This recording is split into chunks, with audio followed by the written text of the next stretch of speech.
नमस्कार मित्रों, मैं राम मोहन उपाध्याय अपने YouTube चैनल वेदिका उपाध्याय में आपका हार्दिक स्वागत करता हूं। मित्रों, आज की इस वीडियो में हम लोग प्राचीन भारतीय इतिहास के अंतर्गत ताम्र पाषाणिक संस्कृति के संबंध में चर्चा करेंगे। यह एक महत्वपूर्ण टॉपिक है और इससे संबंधित 2 वीडियो मैंने पहले ही अपलोड कर दिया है। इस टॉपिक से संबंधित प्रश्न असिस्टेंट प्रोफेसर की परीक्षा हो या जेआईसी लेक्चरर की परीक्षा हो, टीजीटी हो, पीजीटी हो, पीसीएस का एग्जाम हो, सभी परीक्षाओं में इससे संबंधित प्रश्न पूछे जाते हैं। हमारा पहला प्रश्न है, जोरवे संस्कृत का मुख्य ताम्र पाषाणिक स्थल दैमाबाद किस नदी तट पर स्थित है? हमारा पहला विकल्प है साबरमती, दूसरा विकल्प है गोदावरी, तीसरा विकल्प है कावेरी, चौथा विकल्प है सिंधु। तो हमारा सही आंसर है विकल्प बी, गोदावरी नदी तट पर जो है जोरवे संस्कृत का मुख्य ताम्र पाषाणिक स्थल दैमाबाद स्थित है। ठीक है, कभी कभी परीक्षाओं में क्या होता है, गोदावरी नदी का नाम न देकर प्रवरा नदी का नाम दे दिया जाता है। किसका? प्रवरा नदी का नाम दे दिया जाता है। तो जो प्रवरा नदी है यह गोदावरी की सहायक नदी है।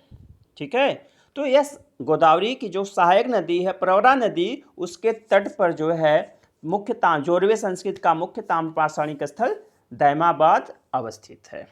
ठीक है, दैमाबाद के विषय में हमने इसके पहले के वीडियो में भी चर्चा किया है। वहाँ से जो है ताम्र पाषाणिक वस्तुएं पर्याप्त मात्रा में प्राप्त हुई हैं और यह जोरवे संस्कृत का सबसे महत्वपूर्ण और बड़ा स्थल है। लगभग 20 हेक्टेयर क्षेत्रफल में जो है यह सभ्यता फैली हुई थी। यहाँ से रथ चलाते हुए मनुष्य, सांड, गैंडे, हाथी की आकृतियाँ प्राप्त हुई थी और सभी जो है ठोस धातु से बनी हुई हैं। यहाँ पे खेती के भी साक्ष्य प्राप्त हुए हैं, मृणमूर्तियाँ प्राप्त हुई हैं, मृदभांड प्राप्त हुए। यहाँ से जो है ताम्र पाषाणिक वस्तुएं जो है ज़्यादा मात्रा में प्राप्त हुई हैं। तो चूंकि हमारा प्रश्न है कि यह किस नदी तट पर अवस्थित है, तो गोदावरी नदी तट पर स्थित है। और अगर गोदावरी नहीं है, प्रवरा नदी है, तो आप प्रवरा नदी तट पर स्थित बताएंगे। अब यह प्रश्न आता है कि यह जो जोरवे संस्कृत का जो दैमाबाद है यह कहाँ पर अवस्थित है। कभी कभी इसकी लोकेशन भी परीक्षाओं में पूछ ली जाती है। तो यह महाराष्ट्र में है। जैसे जोरवे संस्कृत, मैंने इसकी पिछली वीडियो में आपको बताया था, जोरवे संस्कृत का विस्तार कहाँ पे हुआ था? महाराष्ट्र में हुआ था। महाराष्ट्र के अहमदनगर जिले में हुआ था, पुणे में हुआ था। ठीक है, मैंने आपको सब वहाँ पे बताया हुआ, आप उस वीडियो को भी देख सकते हैं। तो महाराष्ट्र के अहमदनगर जिले में, महाराष्ट्र के अहमदनगर जिले में जो है आपका दैमाबाद अवस्थित है। और इसकी अगर परीक्षा में पूछ लिया जाए कि इसकी खोज किसने किया था, इसकी खोज किया था बीपी बोपर्दिकर। बीपी बोपर्दिकर ने इसकी खोज किया था 1953-54 के आसपास। ठीक है, तो ये जो हो गया आपका दैमाबाद से संबंधित मुख्य तथ्य। कभी कभी आगे जब हम लोग पढ़ेंगे, सैंधव सभ्यता पढ़ेंगे, तो सैंधव सभ्यता का जो विस्तार पूछा जाता है, तो सैंधव सभ्यता का सबसे दक्षिणी बिंदु अगर पूछा जाए तो आपका यही दैमाबाद आएगा। कौन आएगा? दैमाबाद। उत्तर में मांडा आता है जो जम्मू कश्मीर में है। पूर्व में जो है आपका पूर्व में आ जाता है आपका आलमगीरपुर, जो उत्तर प्रदेश में मेरठ में है, आलमगीरपुर। ठीक है, और पश्चिम में आ जाता है सुतका केंडोर। ठीक है, तो ये आपके जो है सैंधव सभ्यता के प्रमुख जो है चारों दिशाओं के जो प्रमुख स्थल हैं। तो जो दैमाबाद है, जो कि एक ताम्र पाषाणिक संस्कृत का भी जहाँ से साक्ष्य प्राप्त हुआ है, एक सैंधव स्थल था और सैंधव सभ्यता का सबसे दक्षिणी पॉइंट था। ठीक ना। इसके बाद हमारा दूसरा प्रश्न है, जोरवे संस्कृत के किस स्थल से मातृ देवी की उपासना का साक्ष्य प्राप्त होता है? जोरवे संस्कृत के किस स्थल से मातृ देवी की उपासना का साक्ष्य प्राप्त होता है? तो हमारा पहला विकल्प है जोरवे, दूसरा विकल्प है नेवासा, तीसरा विकल्प है दैमाबाद और चौथा विकल्प है इनाम गांव। ठीक है, तो इसका हमारा सही आंसर है विकल्प सी, दैमाबाद। दैमाबाद से जो है जोरवे संस्कृत के स्थल से मतलब एक जोरवे संस्कृत का स्थल है और यहाँ से जो है मातृ देवी की उपासना का साक्ष्य प्राप्त हुआ है। यहाँ से जो है मातृ देवी की मूर्ति प्राप्त हुई है। ठीक है, और अनेक मूर्तियाँ, एक ही नहीं, एक ही मूर्ति प्राप्त हुई है और यहाँ से अनेक मातृ देवी की मूर्तियाँ प्राप्त हुई हैं और उन मातृ देवी की मूर्तियों के साथ जो है सांड की आकृति प्राप्त हुई है, सांड की आकृति से जुड़ी हुई है, सांड की आकृति के साथ प्राप्त हुई है, जो कि कच्ची मिट्टी की बनी हुई है, जो कि कच्ची मिट्टी की बनी हुई है। ठीक है, तो इसलिए लोगों का मतलब मानना है कि इतिहासकारों ने, पुरातत्वविदों ने अनुमान लगाया है कि जोरवे संस्कृत में जो ताम्रपाषाणिक संस्कृत थी, जोरवे संस्कृत, वहाँ पे मातृ देवी की उपासना पूर्व में प्रचलित थी और उनका मुख्य वाहन क्या था? वृषभ था। उनका मुख्य वाहन क्या था? वृषभ था। ठीक ना। इसके बाद जो है हमारा तीसरा प्रश्न है। मित्रों, आगे बढ़ने से पूर्व आपसे यह अनुरोध है कि आप वीडियो को देखने के पश्चात चैनल को सब्सक्राइब, वीडियो को लाइक एवं शेयर अवश्य करें। साथ ही साथ अपने सुझावों को भी कमेंट बॉक्स में अवश्य दें। किस ताम्रपाषाणिक स्थल से शिशुओं में होने वाले स्कर्वी रोग का पता चला है? पहला विकल्प है दैमाबाद, दूसरा विकल्प है आहार, तीसरा विकल्प है नौदा टोली, चौथा विकल्प है कायथा। तो इसका सही आंसर है विकल्प ए।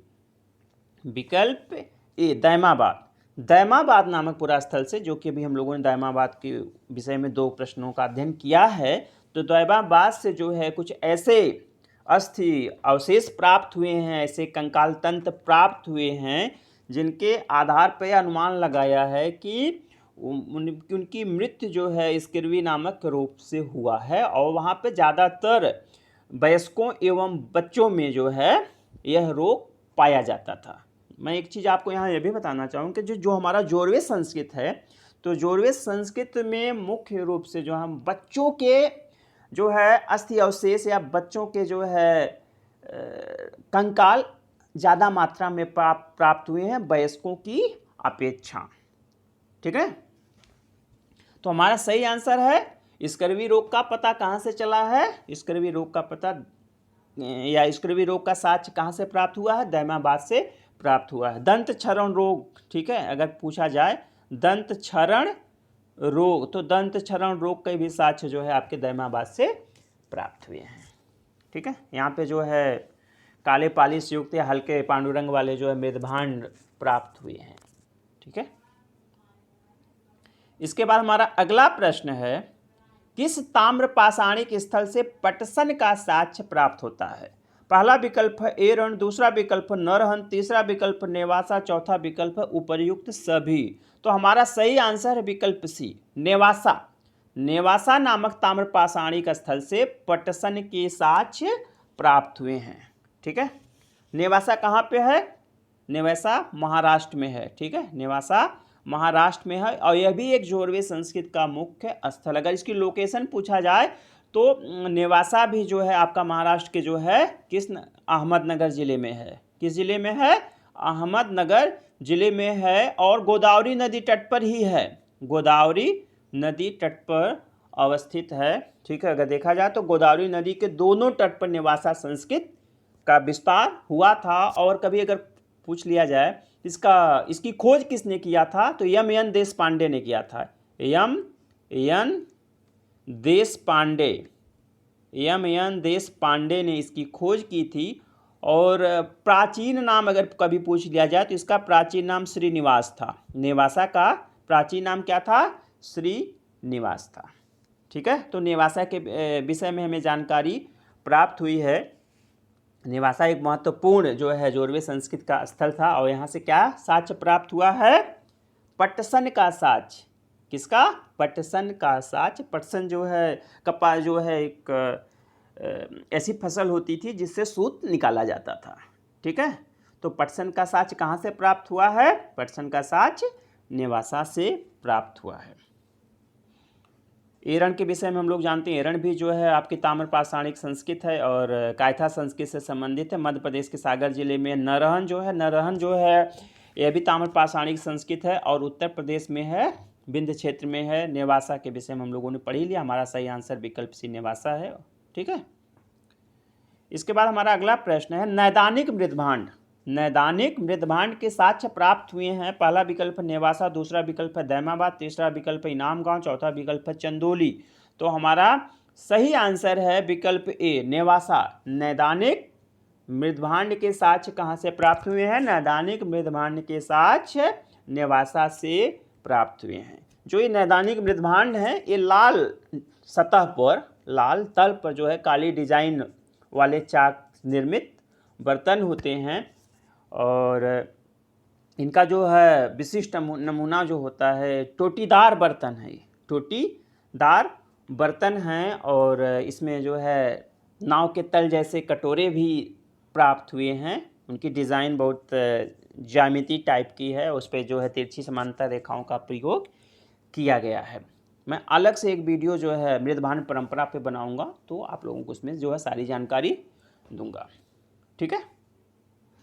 इसके बाद हमारा अगला प्रश्न है, दक्षिण भारत के स्वर्ण क्षेत्र का उपयोग किस काल में हुआ? दक्षिण भारत के स्वर्ण क्षेत्र का उपयोग किस काल में हुआ? पहला विकल्प है वैदिक काल, दूसरा विकल्प है ताम्रपाषाणी काल, तीसरा विकल्प है पाषाण काल, चौथा विकल्प है सैंधव काल। तो इसमें हमारा सही आंसर है विकल्प बी ताम्रपाषाण काल में। दक्षिण भारत के जो ताम्रपाषाणी जो वहाँ पे जो सोने के क्या नाम है खाने थी, प्रश्न चूंकि एक सेकंड, दक्षिण भारत के स्वर्ण क्षेत्र का उपयोग किस काल में? तो जो दक्षिण भारत में जो स्वर्ण क्षेत्र थे, सोने के खानी थी, उनका उपयोग जो है ताम्रपाषाण काल में हुआ। ताम्रपाषाण काल के विषय में जैसा कि हम लोगों जानते हैं कि एक ऐसी संस्कृति थी जिसमें जो है अपेक्षाकृत पूर्ववर्ती संस्कृतियों के अपेक्षाकृत अस्थायी जीवन का प्रारंभ हुआ, ग्रामीण जीवन का प्रारंभ हुआ। ठीक है।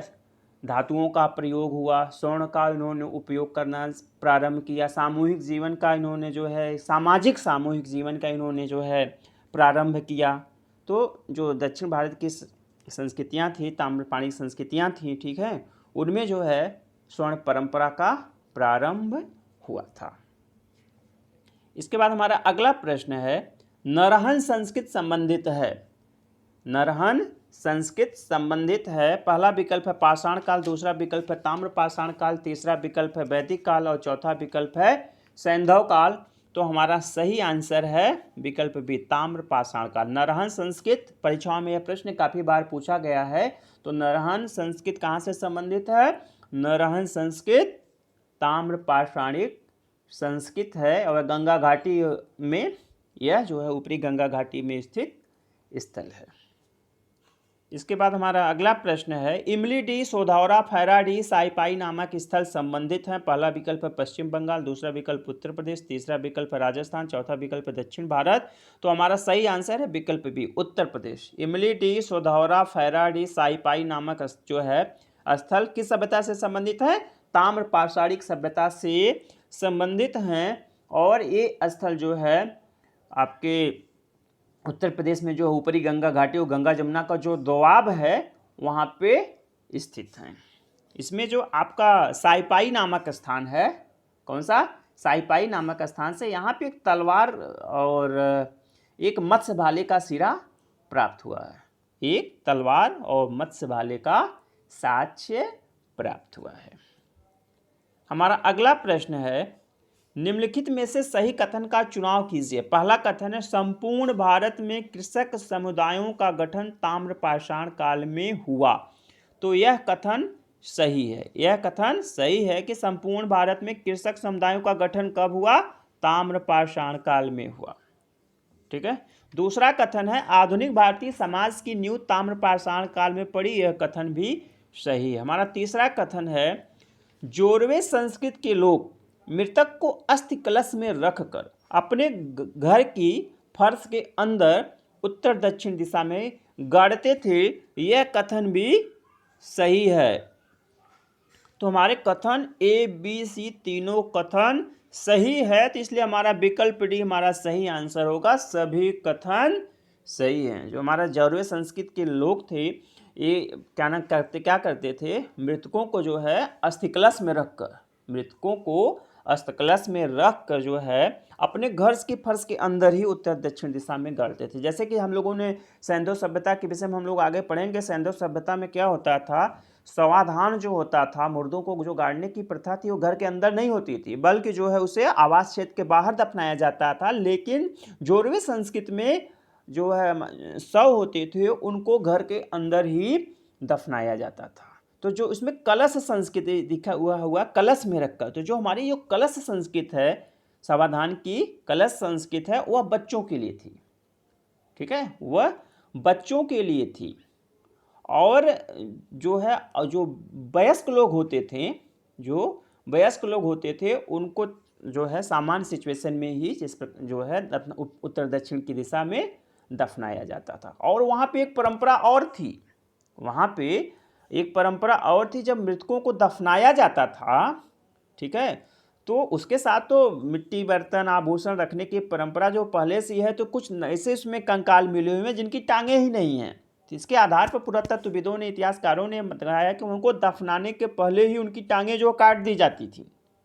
और इसके पीछे भावना क्या रही होगी, टांगों को काटने के पीछे की क्या भावना रही होगी? तो इसमें कुछ विद्वानों का यही मानना है कि इस परंपरा के पीछे जो है जोरवे संस्कृति के लोग अपने मृतकों के प्रति विशेष लगाव था, और इन्हें इस बात का भय था कि मुर्दे कहीं भाग न जाएं। उन्हें इस बात का भय था कि मुर्दे कहीं भाग न जाएं।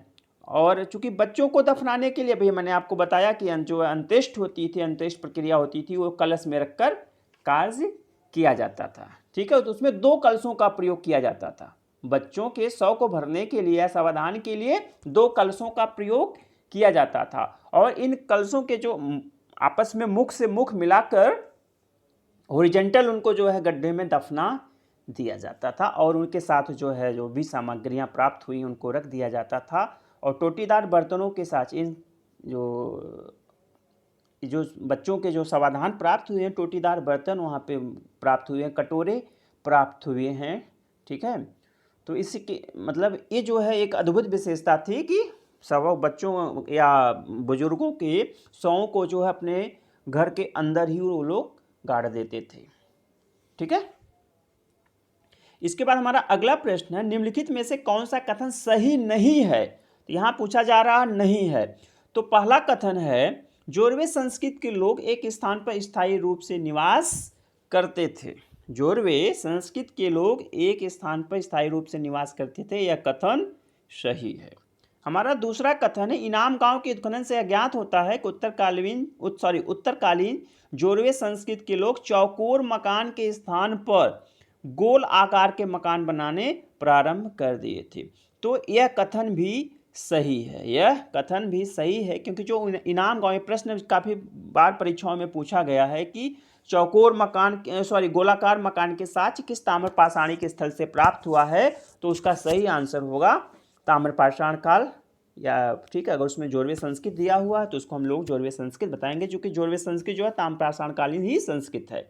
तो जो प्रारंभिक जोरवे संस्कृति थी, वहाँ पे जो मकान बनाए जाते थे वो चौकोर या वर्गाकार बनाए जाते थे। लेकिन जो उत्तरकालीन जोरवे संस्कृति थी, उसमें चौकोर मकान के स्थान पर जो है गोलाकार मकान बनाए जाने की प्रथा प्रारंभ हुई। तो इसलिए जो हमारा विकल्प बी है, इनाम गांव के उत्खनन से ज्ञात होता है कि उत्तरकालीन जोरवे संस्कृति के लोग चौकोर मकान के स्थान पर गोलाकार के मकान बनाने प्रारंभ कर दिए थे, ये कथन पूर्ण रूपेण सही है। हमारा तीसरा कथन सी है, जोरवे संस्कृति के लोग वयस्कों को कब्रों में एवं बच्चों को दफनाने के लिए बड़े आकार के अंत्येष्टि कलश का प्रयोग करते थे। अभी मैंने ऊपर आपको बताया, यह कथन भी सही है। ठीक है, तो क्या करते थे, वहाँ पे जो कब्रों में जो दफनाए जाते थे वो बड़े बुजुर्ग होते थे, प्रौढ़ लोग होते थे, और जो अस्थि कलश जो कलश समाधान के साक्ष्य प्राप्त हुए हैं वह बच्चों के लिए होता था। अभी मैंने आपको ऊपर बताया है। इसके बाद हमारा कथन डी है, तुलजापुर गढ़ी वाडकी एवं टेकवाड़ा नामक पूरा स्थल मारवा संस्कृति के प्रमुख ताम्रपाषाणिक स्थल हैं। ठीक है, तो यह कथन जो है गलत है, क्योंकि तुलजापुर गढ़ी वाडकी और टेकवाड़ा ये तीनों पूरा स्थल जो है कहाँ से प्राप्त हुए हैं, मालवा संस्कृति के नहीं है। मालवा संस्कृति मतलब जो कायथा संस्कृति से संबंधित स्थल हैं, बल्कि ये जोरवे संस्कृति के ही प्रमुख स्थल हैं।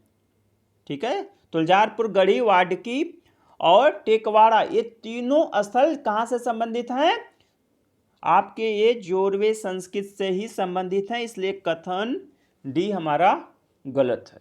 जो हमारा तुलजारपुर गढ़ी है, तुलजारपुर गढ़ी हमारा जो है यह अमरावती जिले में है, यह अमरावती जिले में है, ठीक है। और आपका वाडकी जो है यह पुणे जिले में है, वाडकी पुणे जिले में है। और टेकवाड़ा जो है अहमदनगर में है, टेकवाड़ा अहमदनगर जिले में अवस्थित है, ठीक है। इसके बाद हमारा 11वां एवं अंतिम प्रश्न है, किस ताम्र पाषाणिक संस्कृत को, किस ताम्र पाषाणिक संस्कृत को चरवाहा संस्कृत के नाम से जाना जाता है, ठीक है। चरवाहा संस्कृत के नाम से जाना जाता है। तो हमारा पहला विकल्प है जोरवे संस्कृत, दूसरा विकल्प है मालवा संस्कृत, तीसरा विकल्प है आहार संस्कृत और चौथा विकल्प है दक्षिण भारतीय संस्कृत। दक्षिण भारतीय यहाँ पे ताम्र पाषाणिक संस्कृत होना चाहिए था, ठीक है। तो हमारा सही आंसर होगा दक्षिण भारतीय ताम्र पाषाणिक संस्कृत को चरवाहा संस्कृत के नाम से जाना जाता था। जैसा कि हम लोग मालूम है कि जो ताम्र पाषाणिक संस्कृत थी, अगर कुछ स्थलों को छोड़ दिया जाए तो पूर्ण रूपेण ग्रामीण संस्कृत थी। तो जो दक्षिण भारतीय ताम्र पाषाणिक संस्कृत थी, वहाँ के लोग जो है कृषि की अपेक्षा जो है पशुपालन ज़्यादा करते थे, ठीक है। क्योंकि उसके जो संस्कृत के जो वहाँ पे आरंभिक चरण में जो अवशेष प्राप्त हुए हैं, उसे मालूम होता है कि वह किसान कम थे और चरवाहे अधिक थे, इसलिए इसको चरवाहा संस्कृत के नाम से जाना जाता है। दक्षिण भारतीय ताम्र पाषाणिक संस्कृत को चरवाहा संस्कृत के नाम से जाना जाता है। और यह प्रश्न भी परीक्षाओं में काफ़ी बार पूछा जाता है। एक चीज़ पूछा जाता है, कभी भस्म टीले पूछा जाता है। भस्म टीला क्या है, भस्म टीला क्या है? तो भस्म टीला हम लोगों ने जो है नवपाषाण काल में पढ़ा था, नवपाषाण कालीन संस्कृत में पढ़ा था। और यह ताम्र पाषाणिक संस्कृत और नवपाषाणिक संस्कृत दोनों से संबंधित है। तो भस्म टीले क्या हो भी, जब से मैंने बताया कि जो हमारी दक्षिण भारतीय ताम्र पाषाणिक संस्कृत थी वह एक चरवाहा संस्कृत थी। तो ये लोग क्या करते थे, अपने जो पशुओं को, अपने मवेशियों को घरों के बाहर बांध देते थे। और उसमें क्या होता है, आपने देखा होगा ग्रामीण परिवेश में किसी चीज़ से, बाँसों से जो है या लकड़ी से उसको चारों तरफ से घेर देते हैं जिससे पशु भागने न पाए।